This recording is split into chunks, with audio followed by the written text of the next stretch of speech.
So I'm not supposed to be live tonight. In fact, we're supposed to be doing our first check-in for the week tomorrow night. But today has been one of those days, and I thought I would come on and just share with you what has been happening to me for today. Man. It was an interesting one. So we're going to share that with you. Hey, if you're new to me, I'm Dr. Dwain Woode. That's Wood with an E. The E stands for endocrinology. Here on the channel, I educate, I empower, and I encourage you to take charge of your health and your life, avoid complications, and go to the next level. And in this year, new you, that's what we're doing. We're talking to adults with type 2 diabetes who want to reverse their diabetes, who want to put their diabetes in remission, get off medications, improve their metabolic health, and that's what we're doing. If you're new to me, go ahead and put new in the comments because I'd love to welcome you with a hand clap and some music and let you know that I'm happy that you're here. If you do have questions as we talk, hey, hop in. This is one of those, right? We just if you got questions, this is the time to ask it. I've got my stuff here that we're gonna take a look at. Got my monitors. I've got my meters that are off to the side. This is not one of my official shows in terms of schedule, but I thought it was important enough that we needed to have a conversation. That's what we're going to be doing here as we get through the next little while. I do see some folks out there. Thank you for stopping by. Space Body Fitness.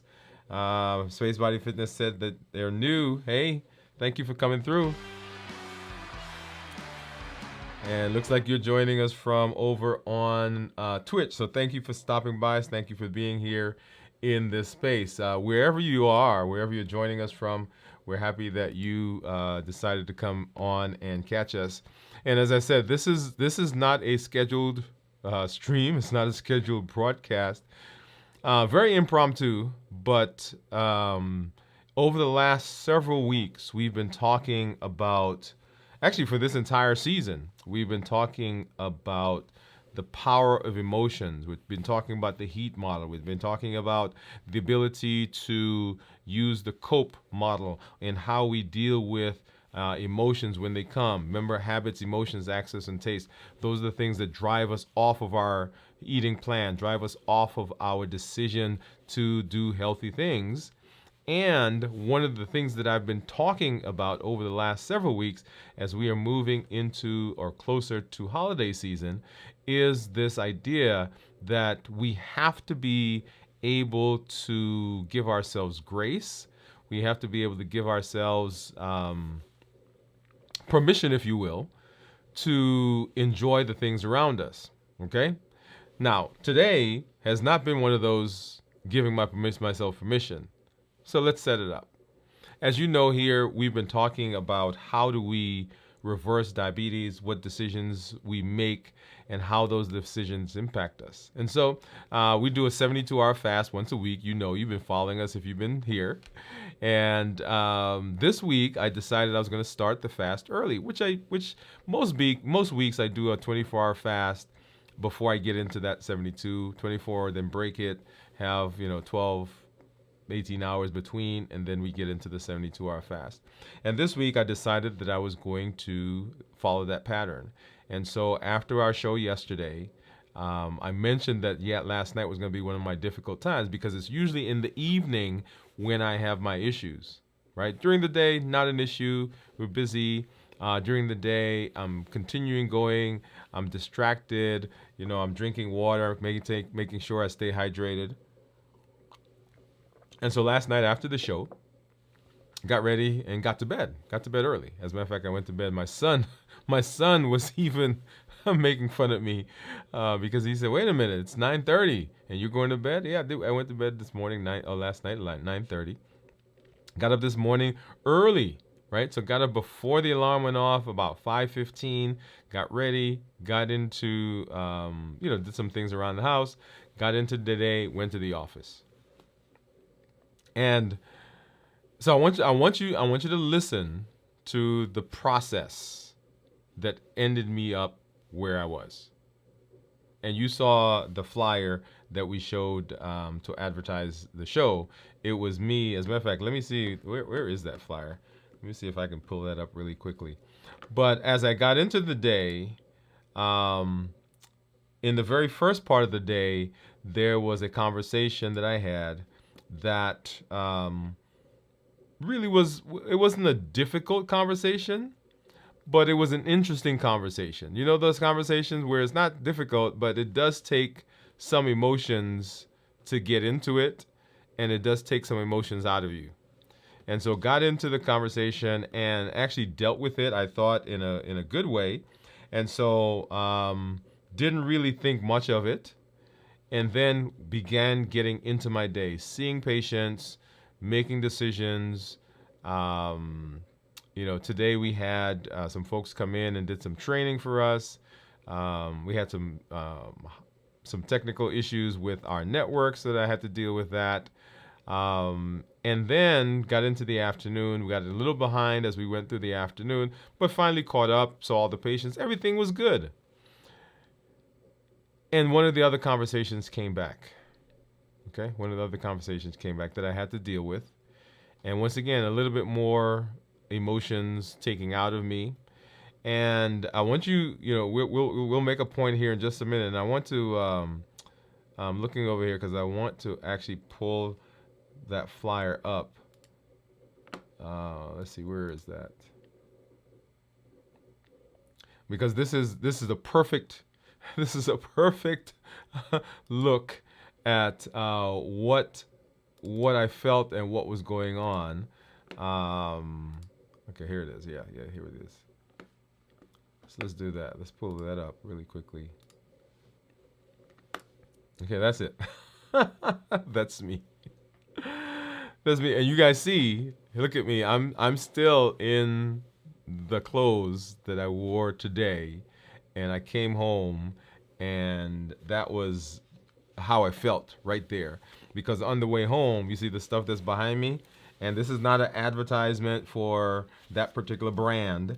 It just happened to be the place I stopped, and the place I stopped was convenient. Let me say that. Okay. So anyway, so we're going through the day, and let me get that off and come back here. So we're going through the day, and kind of dealt with that conversation, and that conversation actually was at the end of the day, right? So a couple of conversations came, dealt with them early on, got through the day, did a pretty good job of getting through the day, and then now dealing with this conversation, and then I was supposed to send something to my sister. My sister. And I've been corresponding, talking over the last several days about some things we needed to do.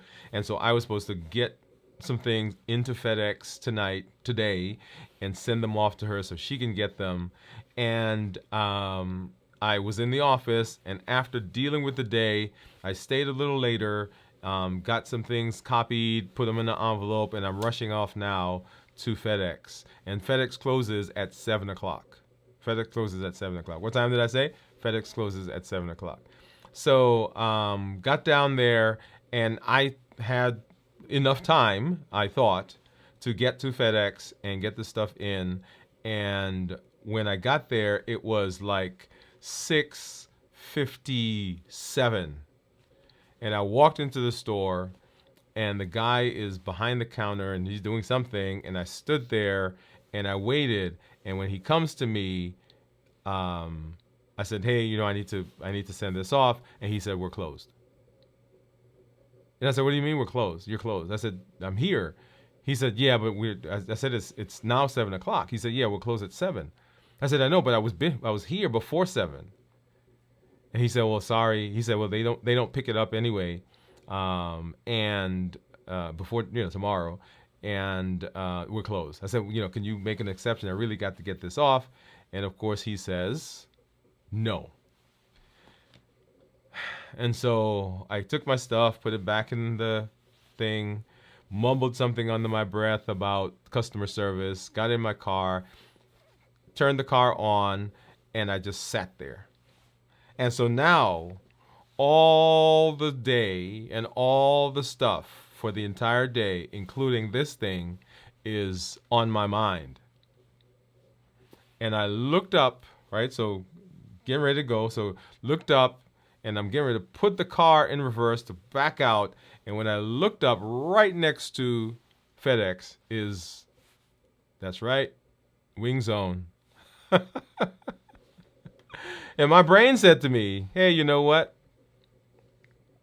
You know, it's been one of those days.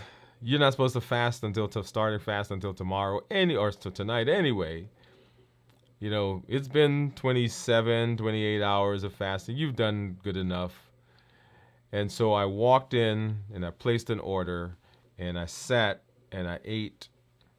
And here's the thing. When I finished eating, I got out, got into my car, and I'm driving on the way home. And on the way home, I stopped off at one of the stores and I picked up a bag of chips and I ate that on the way home and got here. So the question is what happened? And what lessons can I learn? What lessons should I learn? And how do I set myself up for success? Now, the first lesson that I want to talk about is that things are going to happen. Right? Life is going to happen. There are going to be frustrations. There are going to be things that don't go the way we expect them to go, things the way we want them to go. And there are going to be times when, as a result of that, we end up sitting in front of a Wing Zone, as a matter of fact, sitting inside of Wing Zone, eating some stuff that we said we weren't going to eat, or at least at a time when we said we weren't going to eat it. So that will happen. And so the first thing that I want to talk about is the fact that we have to be prepared we have to expect the unexpected. And when the unexpected comes, that does not derail us. That does not throw us off.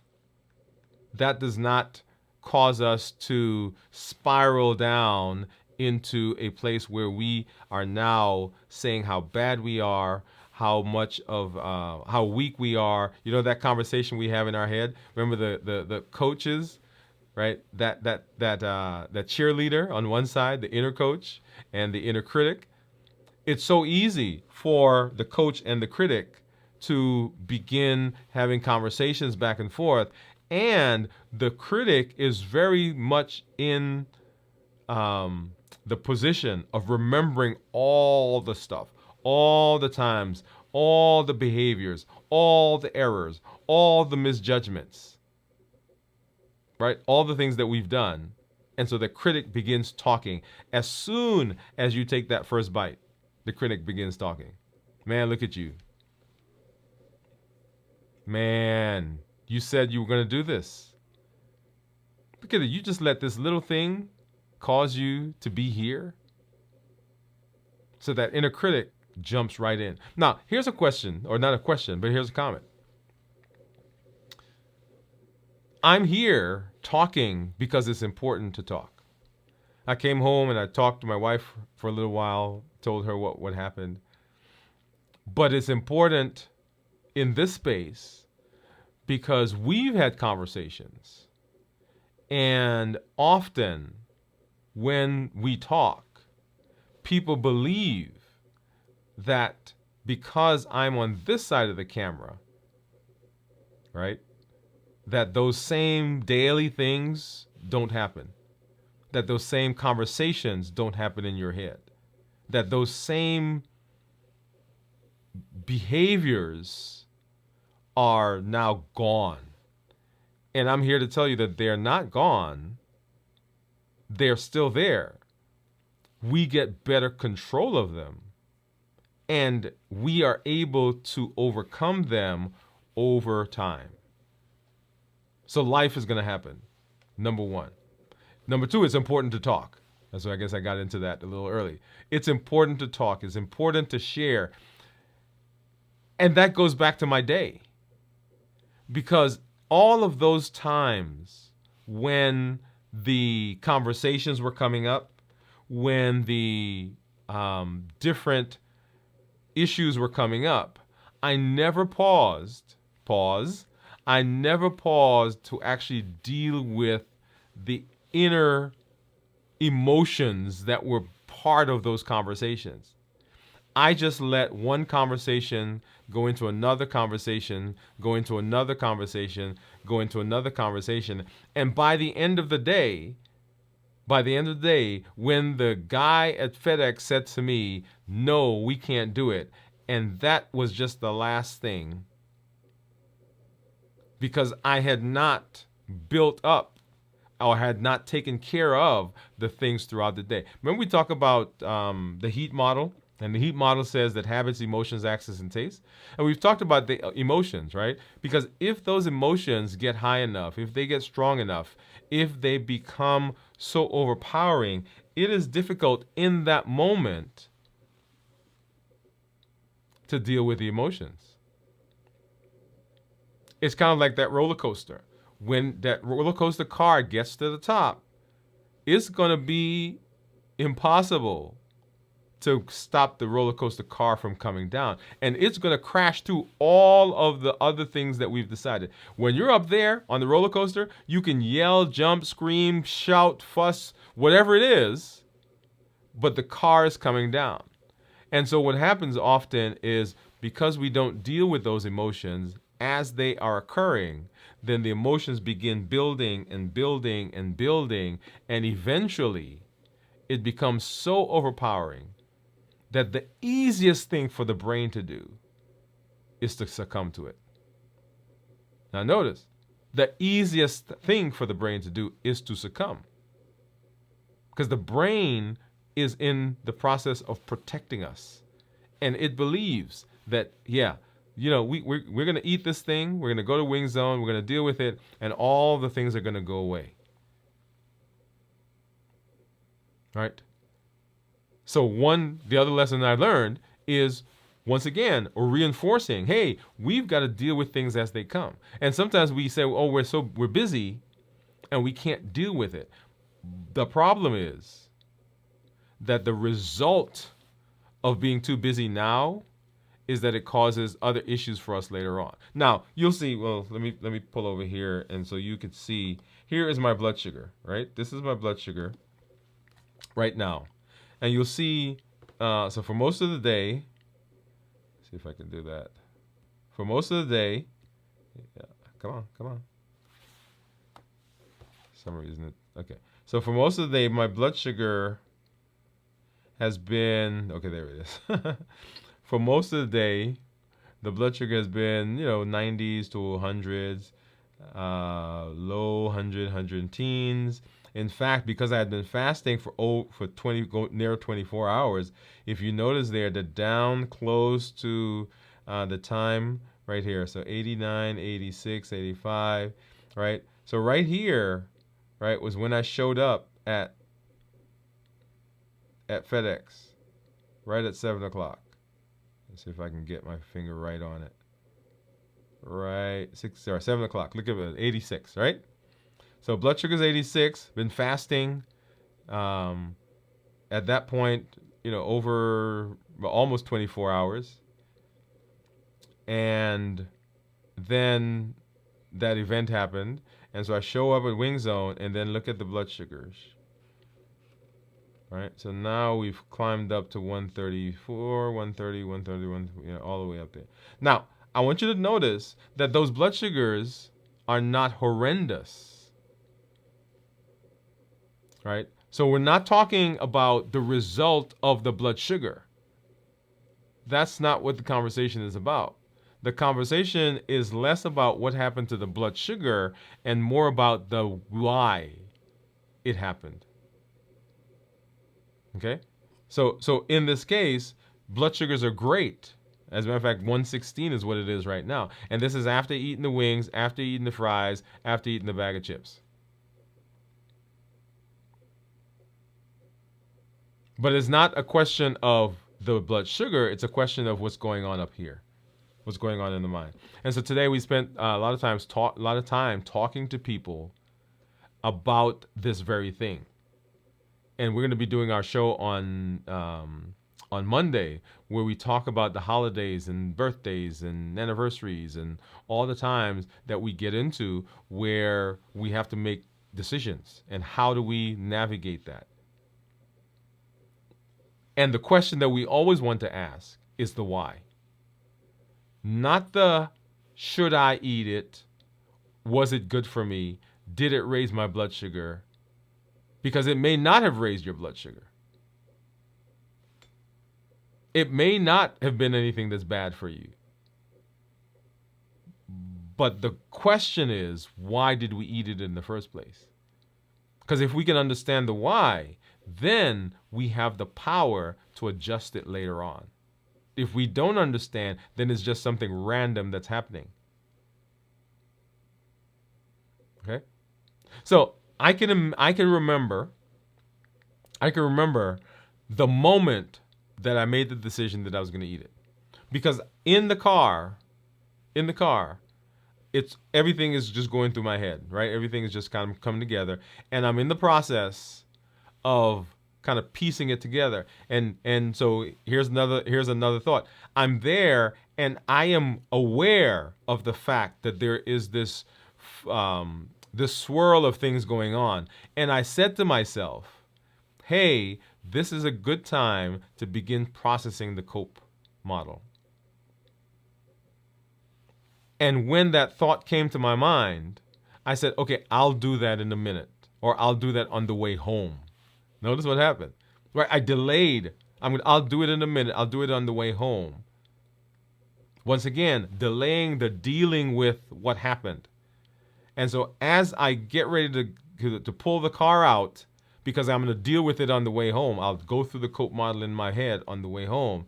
As I'm getting ready to do that, I look up, and at that moment, something else took over. When I say something else, one or the other. So heat, habits, emotions, access. So the emotions are going now. And if the access wasn't there, I probably would have gotten in the car or stayed in the car, reversed, got out, and drove on my way home dealing with the COPE model. But because the emotions are there and the emotions have already broken down a little bit of the barrier, now I look up and there's access. And that's what usually happens. If we didn't have access, often we could process the emotions a little longer and deal with them. But we surround ourselves often with things, right? So I go out and I buy a bag of cashews, or I buy whatever it is, right? And it's because I'm going to deal with it. I'm going to be good. I'm not going to eat it. I'm going to just have it in the pantry. Well, that's true, except when those emotions get strong enough, because it is in arm's reach, or it's just a hop across the hall, or it's just down around the corner in the kitchen. Because it is closed, because you have access to it, then the access now takes over. Right? Habits, emotions, access. And let's back up to the habits. We have gotten into the habit of using food, the buffering behavior, as a way of feeling better. So we always talk about the habit in terms of, the things that we do in our routine. We eat because it's lunchtime. We eat because we're at the movies. We eat because we get together with family and friends. That is true. But another habit that we've created, another habit that we have that's going on, is the habit of eating to deal with emotions, or to prevent us from feeling emotions. Right? That underfeeling, that buffer that we put between us and the feeling. Right? So what was that lesson? The lesson is, when the brain gives you enough of a window, don't delay dealing with the issue. Right? Because I thought it, but I delayed it. Say, okay, I'll do it on the way home. And when I looked up, there's access, and the access was another one of those. As you guys know me, right? Habits, emotions, access, and taste. Those are my three. Those are my three. And when I do that, right, because I delayed it, because I didn't go straight there, then there was another place for that trigger to happen. So the trigger of the emotions, the trigger of the access, and then the moment when I decided, right? Because I'm there, The emotions have already kind of broken through a little bit of the barrier, and then access is there, and then my brain, I could almost wish I could play for you the video that happened in my mind as I got out of because I turned the car off, got out of the car, hit the key fob to lock the car, and I started heading in. And even as I'm walking, I'm thinking, okay, what are you doing? Why are you doing this? And the thing that pushed me over was in my head. I said, I'm not even supposed to be fasting tonight. I was supposed to start fasting tonight. Right? So justification. So I justified what I was about to do. So I didn't own it. I want you to hear that. I did not own the fact that I was about to do this. What I said to myself, what my brain said to me, what my inner critic said to me is, you know what? This is okay because you're not supposed to be fasting right now anyway. Officially, right? Because your fasting, 72 hours, starts Wednesday, Thursday, Friday.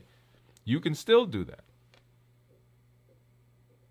And so often what happens is we begin creating these stories. And when we create the stories become elaborate and the brain grabs onto them. And because the brain does not want to be a liar, because the mind does not want to be wrong, it will create for us the thing that we're telling it. So my brain said to me, and I agreed, hey, you're not supposed to be fasting now anyway. So that means that if I'm not supposed to be fasting, I could eat.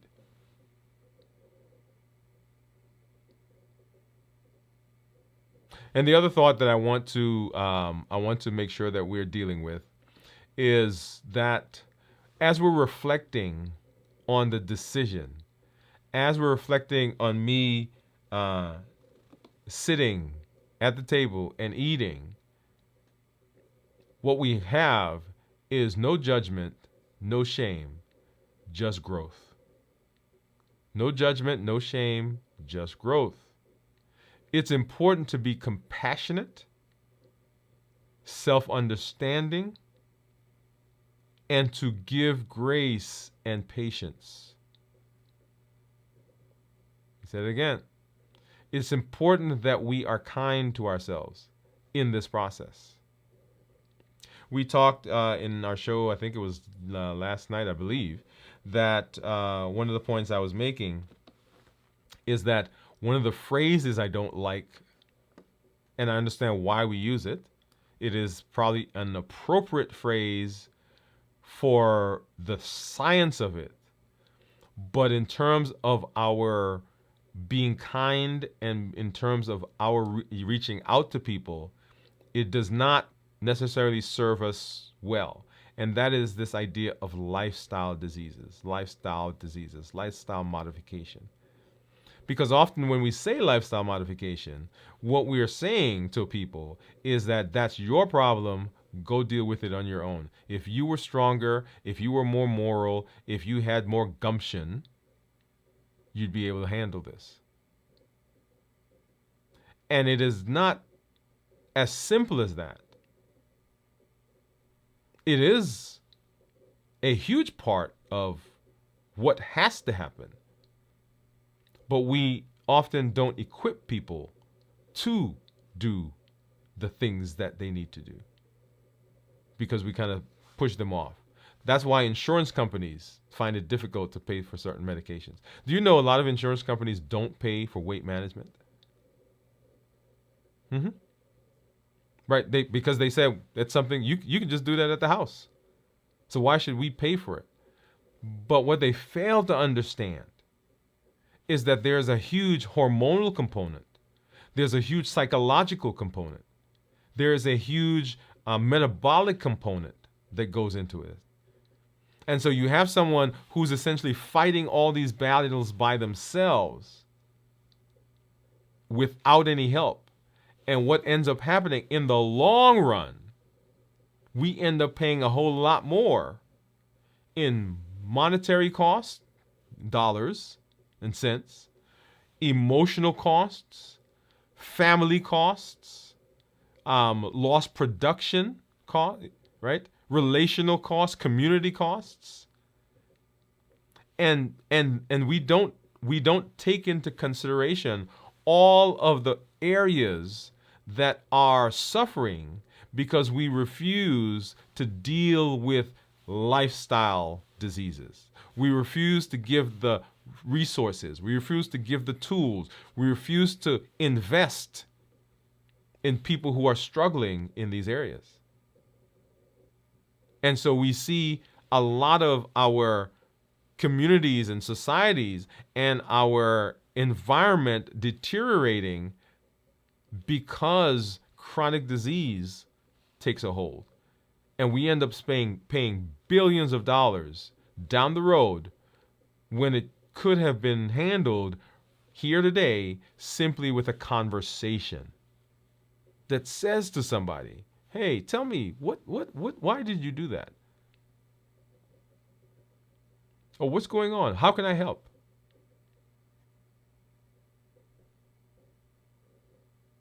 Right? So this is not a judgment. It is just growth. What do we learn? What are we learning from the process?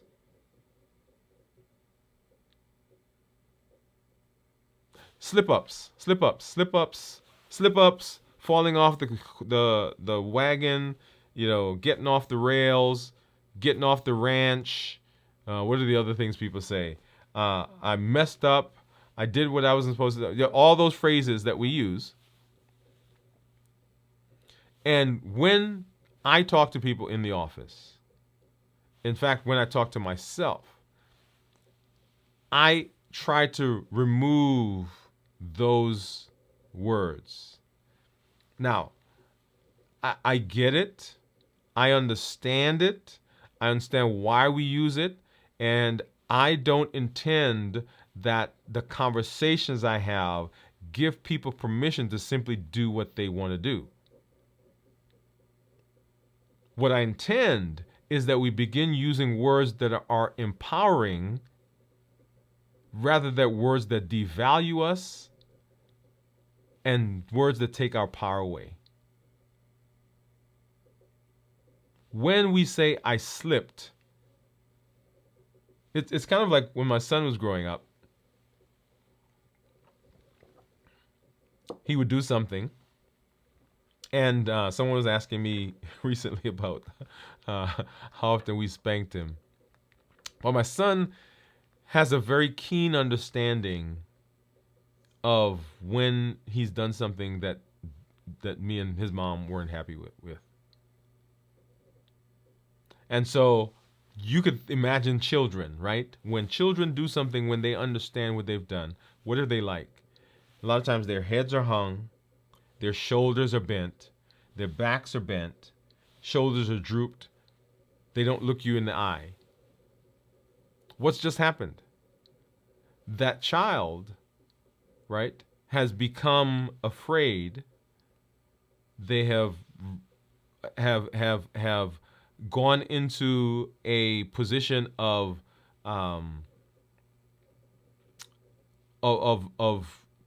disempowerment, right? So one of the things that I taught my son, and parenting, right, whole different conversation, but one of the things that I began teaching him is to look me in the eye and hold his head up. And I say to him, because you did something wrong, I am not mad at you. Your value to me has not changed. You are still my son, but I don't like what you did. And by holding your head up and looking me in the eye and having a conversation with me, what you're saying is that I take ownership of what I did.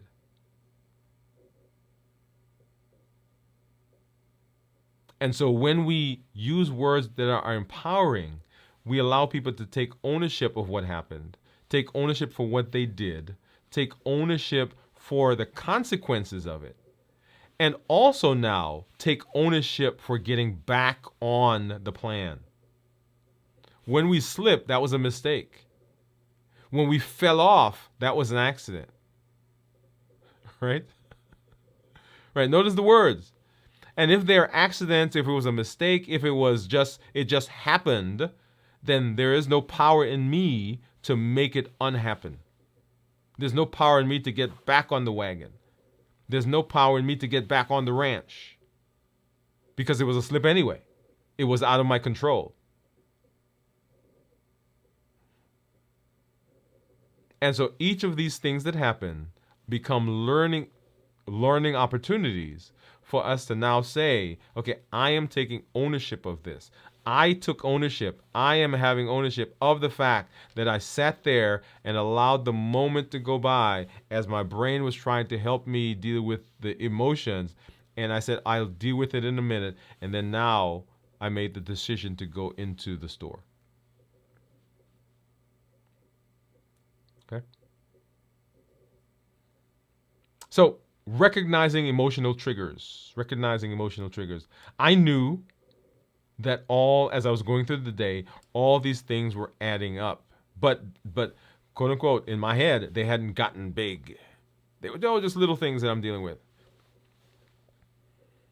But when I got to the store, and I was upset, by the way, I was mad. So if you're out there, if you're from FedEx, right? If you have any gumption, right? So that was totally poor customer service. Oh, yes, I said it. Right? So, because I was in the store, and after I kind of walked out of the store, then the guy came, he put the sign up, and he turned the lights off and locked the door. But I'm in the store before 7. And as he's talking to me, it's now turned 7. He's like, hey, we're closed. So how do I approach fasting? How do I approach fasting going forward? How do we approach anything going forward? The HEAT model. 1, understand what your triggers are. As we're fasting, we got to understand what they are. I know mine are emotions, access, and taste. All 3 of those are mine. And then, of course, if I superimpose upon that the habit that I formed of buffering with food, right? All 4 of them now. So understanding the triggers, the things within me that push me to eat when I don't want to. Understanding that I've got to become emotionally intelligent. Remember all the tools that we've learned. That I've got to be constantly in the practice of dealing with and doing the work and doing the fundamentals. In fact, today, and now that I'm thinking about it, I'm remembering that for some reason, you guys know that I've said that, and I'm looking at my phone. I've said that on my phone, I have alarms that are set to go off periodically throughout the day. As a matter of fact, I have 4 alarms. And as I think about it, I did not have my phone on me today. And I think those alarms were silenced. Yep. All right. So another one of those places where we are practicing, right? So understanding our triggers, practicing, because theoretically, had one of those gone off today, I would have paused and at least dealt with something so that at the end of the day, it was not all piled up. The other place that I have challenges that I've shared with you is this idea of decision fatigue. So all day I'm making decisions. All day I'm making decisions about medications, about referrals, about treatments for people, about what the process is going to be, evaluations, studies that we've got to get, When my folks who do our referrals call me, I've got to make a decision about whether this particular patient that's being referred to us is appropriate for our practice. Right? So decisions, decisions, decisions, decisions. And sometimes at work, they fuss at me because I don't even want to make decisions about what we're gonna eat. Right? They're like, okay, what do you want to eat? I don't know. I don't want to make a decision. So all of those things are things that we need to understand. And so I actually felt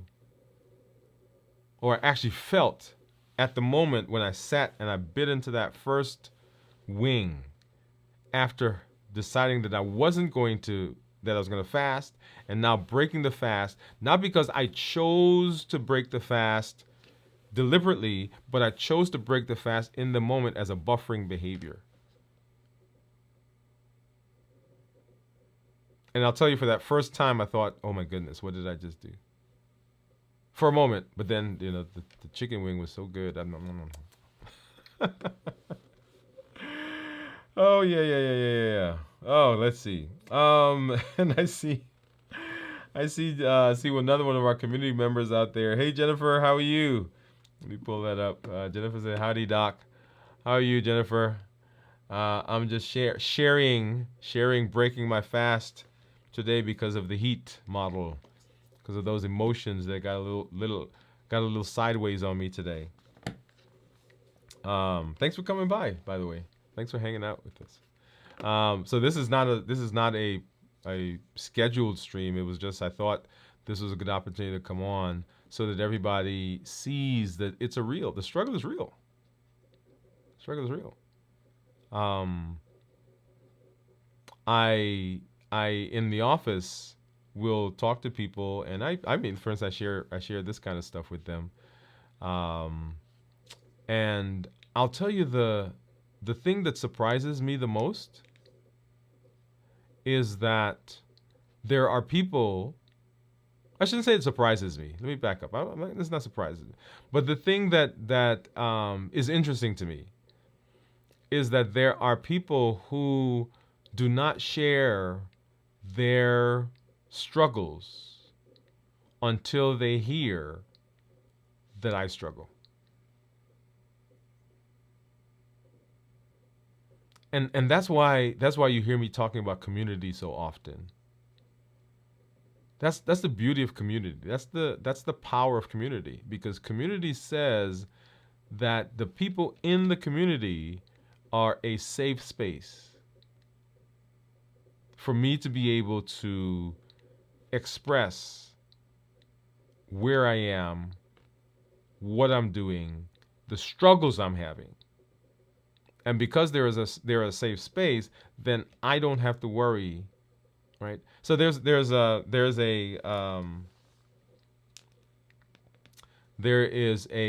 thing that people in recovery often will say among themselves.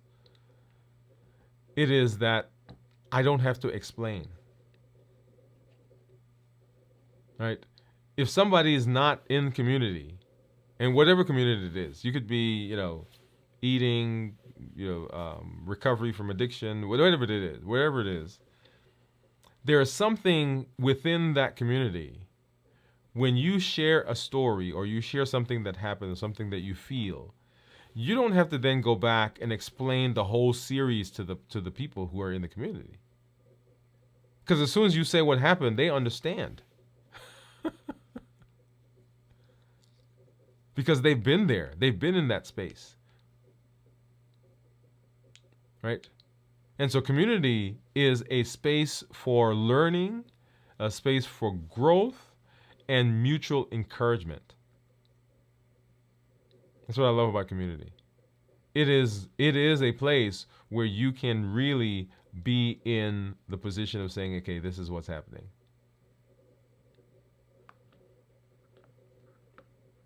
And so as I was, and actually I'll tell you, I toyed with actually not coming on and doing the show. right? Because we're supposed to do a show tomorrow where we're doing fasting.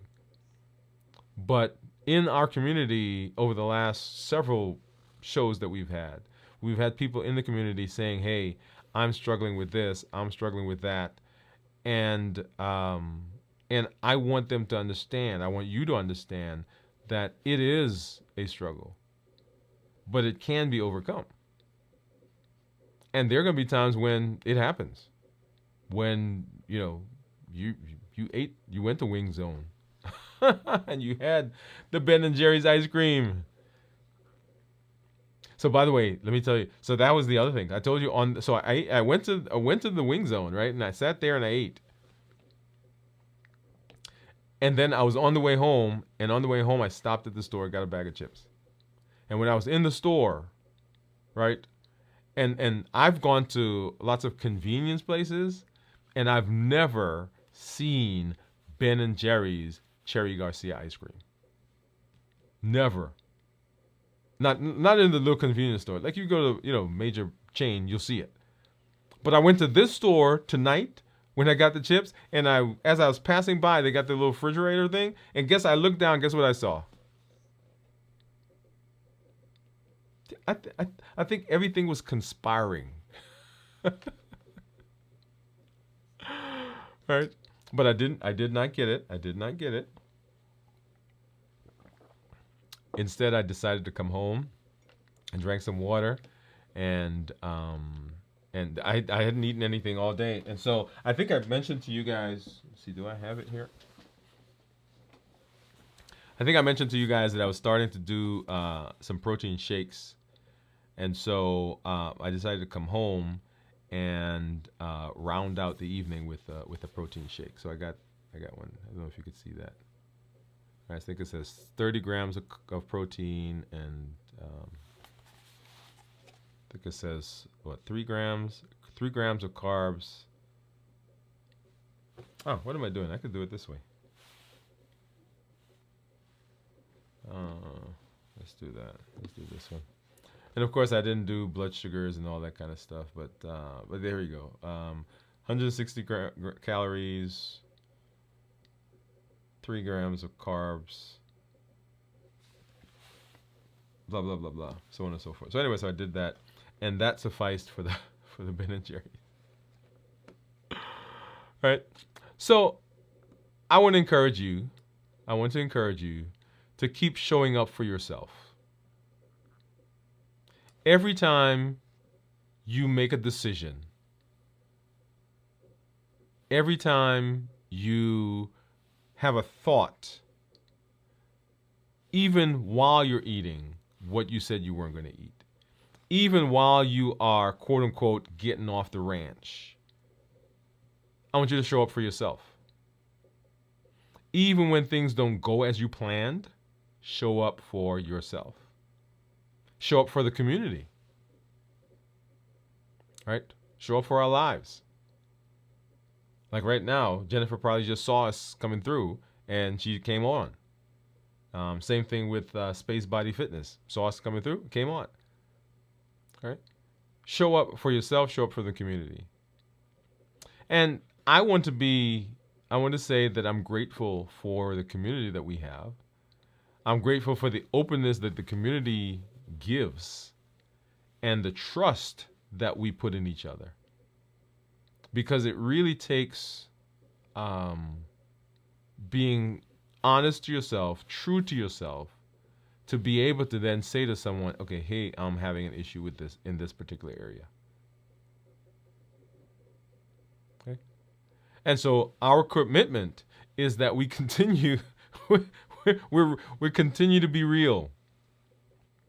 We continue to let you know that you can be in this space, that it is a safe space, that it is a space that lets you know like it is. Okay? I tell people in the office, I'm the guy who gets to be the cheerleader. Woo-hoo! I'm also the guy that gets to put on, that steel-toe shoe sometimes and give you that swift kick.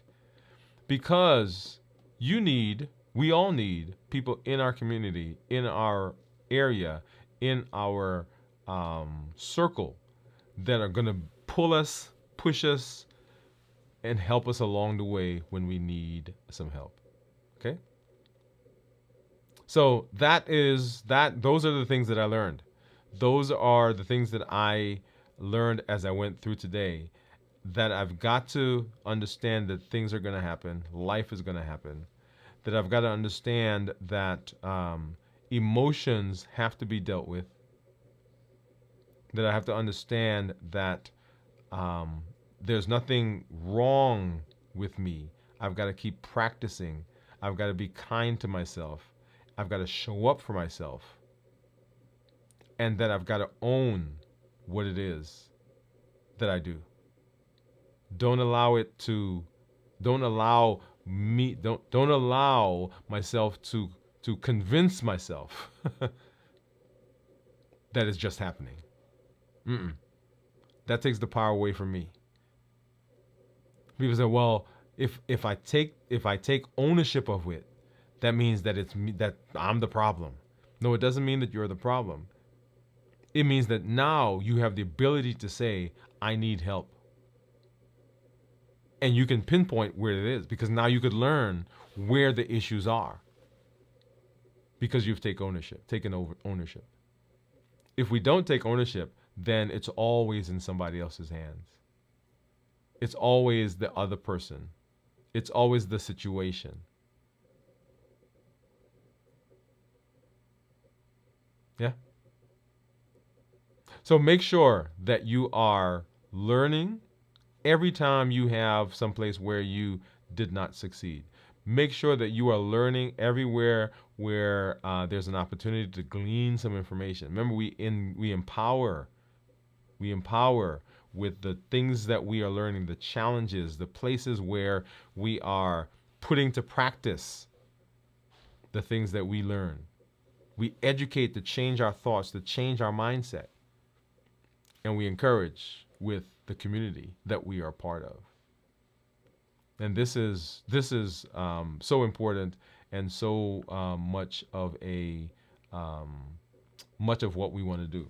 All right, so thanks for coming through and hanging out with us. That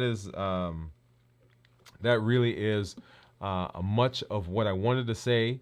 Remember, as we move into the rest of the week, that we will have our check-ins. We'll have a check-in tomorrow. We'll have a check-in on Thursday, and of course, we'll have our check-in, our review on Friday. And you may have seen as I came on that scene. Let's see, where is it? So our thoughts over the course of our check-ins for the next couple of weeks are going to have to do with the science of appetite. The science of appetite. We talked about appetite generally. What are the things, the hormones that change and hormones that control it? We talk about this last one. We talked about how ketones help to suppress appetite. We're going to be talking about proteins and appetite. We're going to be talking about fats and appetite. And then continuing to understand how we can fast successfully, how we can set ourselves up for success. On this coming Monday, Dwain Woode, MD, we're going to be talking about the holidays. We're going to be talking about those special occasions in our lives, birthdays and so forth, and how do we navigate those? What is the mindset we need to be? What is the mindset we need to have as we're approaching those special days? And then, of course, Dwain Woode. Video from the vault, which will be on Saturday night at 9 o'clock Central, and then this week in review, 6 o'clock on Sunday morning. As always, I cannot leave without letting you know that you have unlimited potential. You will hear us start talking, or I should say start talking. Unlimited potential means that you can live limitlessly. Limitless living within the grasp of each of us.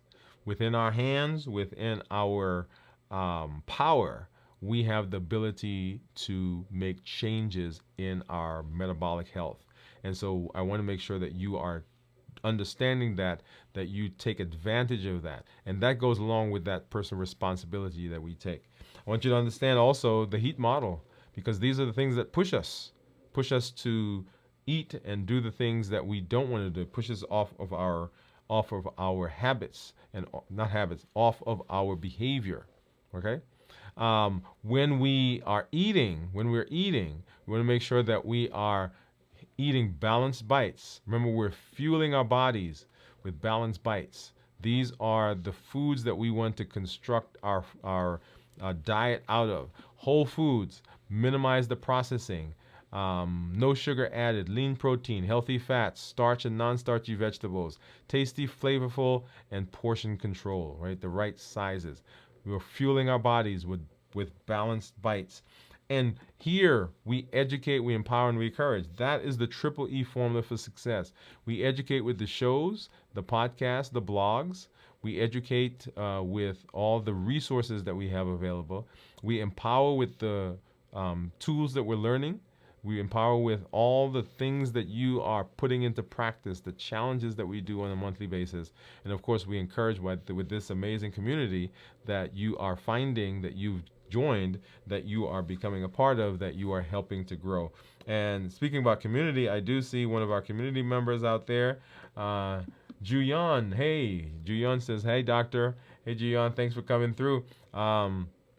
I was thinking about you as I was going through the show and as I was talking, because this was one of those shows where I talked about how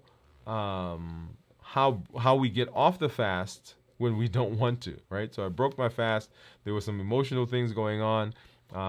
So it was a good show that really exemplified or talked about, amplified the fact that life happens, but we can continue to get better and better and better. And I know I referenced you, Gian, not by name, but thank you for coming through and hanging out with us.